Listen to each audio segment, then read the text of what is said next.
Hey guys, welcome to this new video, and today we want to find out when and how we should fold a really strong hand in live cash.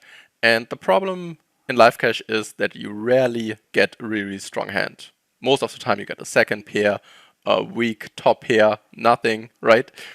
But when you have a really strong hand, so a hand like a two pair, a set, an overpair in a straight pot, it's really hard to fold those super strong hands because we rarely get such a strong hand.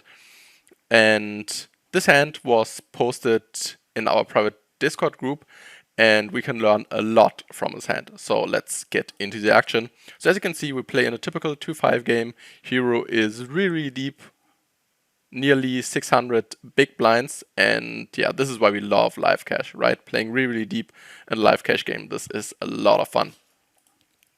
So MP limps, so definitely a good game when a lot of limping is going on. And we have pocket fives, and with pocket fives, most of the time the best play is to ISO, so we go ahead and ISO to 5 big blinds. Also 4 big blinds could be enough, depends definitely a little bit on the game, so I don't mind going a little bit smaller. And hopefully we get the pot heads up. But as you can see, it's not working. Cutoff comes along, button folds, small one folds. Big blind also calls, and yeah, obviously limper calls as well. So we go 4-way to the flop. And we drill the set. As I mentioned, we have pocket fives. So we have bottom set on a super dry board texture. Big blind checks, low jack checks, and here with pocket fives on this dry board, most of the time a lot of small betting is going on, not a ton of big betting. But of course, when you play against a lot of weaker opponents and you have a really strong hand, you can definitely size up to charge all the middling type hands when you know KS7X is never folding, Ace-X is never folding for no amount. Every gut shot is not folding for any amount. Then we can definitely size up. And Hero elects to bet a little bit over half pot, which is totally legit. Checking is definitely out of the question, especially with a weak player that can limp call a lot of weak aces, a lot of weak gut shots. And yeah, we definitely want to pile as much money into the pot as possible. And of course, we have a hand that is strong enough for 3 streets. So the good rec calls, so far so good. Unfortunately, the limper folds. And the turn is the 6, villain checks, and should be pretty obvious that we still have a value bet, right? Villain still has all the ace-axe hands, all the ace-9s, ace-10s, ace-jacks, and even ace-4 suited, ace-8 suited, stuff like this, ace-9. And even those hands will call at least one more time. And on the turn, we definitely want to bet really polarized, right? With a lot of middling type hands. So a hand like top pair, good kicker, now is the time to pot control. A lot of 2 pairs are available now. Hands like 6-7. Also some straights are available, as we can see. So on the turn, we can definitely opt for a huge sizing. And Hero bets, again, a little bit more than half pot, but I don't mind going bigger and polarizing a bit more. So more like 150, 160, more like 75%. Cause yeah, we only want to bet our best bluffs and best value hands. So we bet 110, but still we bet flop versus 3 opponents and we bet turn. So our range looks quite strong. And now the fun starts, cause villain opts to check raise. And in general, the line check call flop, check raise turn is a really strong line. So in the situation when we have a hand like ace king, this is a pretty easy fold, obviously. But we need to think about villain's range, right? Because it's easy to say, well, we have bottom set, we have pocket fives, now it's time to get all the money in the middle, but has villain a lot of weaker hands? So you can ask yourself, right, is villain check raising with a hand like ace-6 or ace-5 or 5-6? The problem here is when we have 2 5s, there's only 1 5 left in the deck, right? And even then it's questionable if he is raising those 2 pairs on the turn, because we can also have all the strong hands, right? Our range is completely uncapped.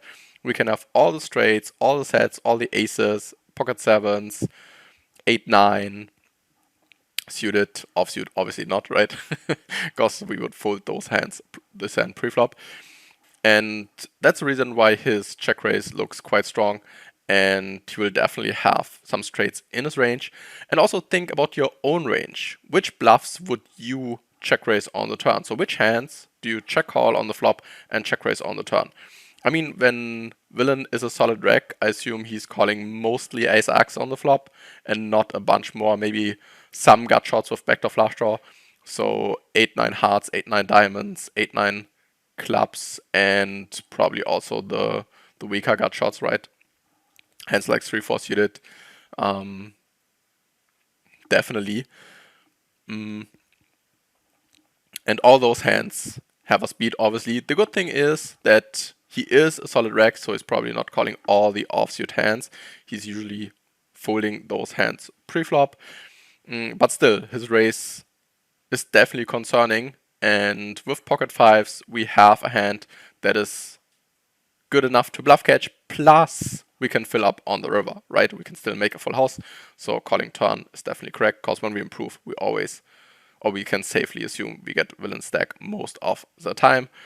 When he has a straight, and even when the board pairs, he's usually not slowing down, or he's just check calling. Pot is also quite big. He has around a pot size bet left. River is a blank, which is not the best, right? We would love to see a 5 on the river, or a 6, a 7. Probably even an ace, right? Because, as I mentioned, he's probably not raising a7, a6, ace5 on the turn, because our line looks so strong. And he's going for it. He's shoving the river. And yeah, now think about it. Which bluffs would you shove on the river, and which value hands would you shove on the river? And is this an easy call down spot? Is it just a cooler when we lose? Because most of the time, I would say most weaker racks are definitely never, ever, ever folding a set here. When someone has pocket fives, pocket sevens, even some two pairs, a7, a6, they are not good enough to make this laydown. And the problem is, in those 2-5 games, the player pool tendency is not that a lot of bluff raising is going on, right? Plus, it's so hard to find bluffs, because villain's calling range on the flop is so strong. So when we change the scenario a little bit, so let's say we are playing button against big blind or and something like this, right? And villain calls with so many hands on the flop, this would be a different scenario. But here we play against 3 opponents on the flop, we bet flop big, we bet turn big, and the problem is here that it's really hard to find a lot of bluffs in villain's range, and it would be also really hard for us when we are in the big blind to have a lot of bluffs. And as I mentioned, this is also not the perfect spot to bluff, because villain can never block too many strong hands on a board like this, and our range is uncapped. We can have all the straights and all the sets, so definitely a little bit suicidal to bluff with a lot of hands, but in the first place, it's really, really hard to come up with enough bluffs in the spot. And that's the reason why you should really go ahead and fold most hands on the river in this situation. I would say, even with pocket sevens, which hands do you beat? I mean, we beat pocket fives, and that's about it, right? We still lose to all the pocket sevens, we still lose to all the straights, and yeah, that's the problem. Because we are struggling a ton to find enough bluffs. When we change our opponent, when we say, oh, he's a maniac, he has no clue about the game, he's also check raising hands like ace5 and ace6, maybe even weaker hands on the turn, then obviously call, or even 3-bet shove on the turn is totally legit. But in live cash, it's important to know when you should fold a really strong hand, and this is the situation, because I'm sure you know all the stories, right? Oh, I got cooler today, I lost with set versus set, or set versus straight, and I was super, super deep. And a lot of the time, when you are playing deep, a lot of okay-ish racks or good racks have not enough bluffs, because they're also a little bit cautious. They don't want to spew too much money away, let's put it this way. And a 200 big blind bluff happens really rarely, I'd say, at most 2-5 games. Of course, this is also a little bit game dependent, so how does your game play? Are you playing mostly against maniacs? Are you always playing super, super deep? A lot of straddling is going on. Everyone has a bunch of money. Or do most players buy in for 100 big blinds and rebuy when they bust? Stuff like this, right? You should also consider this. But the most important thing that you hopefully learn from this video, that it's not about your own hand. If you have bottom set or middle set or two pair or stuff like this, it's more about how many bluffs will my opponent have, and how many bluffs would I have, and how many value hands will my opponent have, and do I beat any of this value? And that's the reason why I personally would only call against a typical 2-5 rack with pocket aces probably on the river, and of course all the straights, and fold most weaker holdings until I know, okay, something is going on. Villain is probably a little bit out of line. He is adding weaker value hands to his range. Then it's totally legit. But in this scenario, we are just losing to any value hand. And I think realistically, this is the weakest value hand we can hope for. Pocket sevens. And of course, with pocket fives, we lose to pocket sevens. And yeah, this would be a spot in which it would be awesome to fold a hand like this. Do you think you would be able to fold this hand in-game? Because it's really hard to make those laydowns.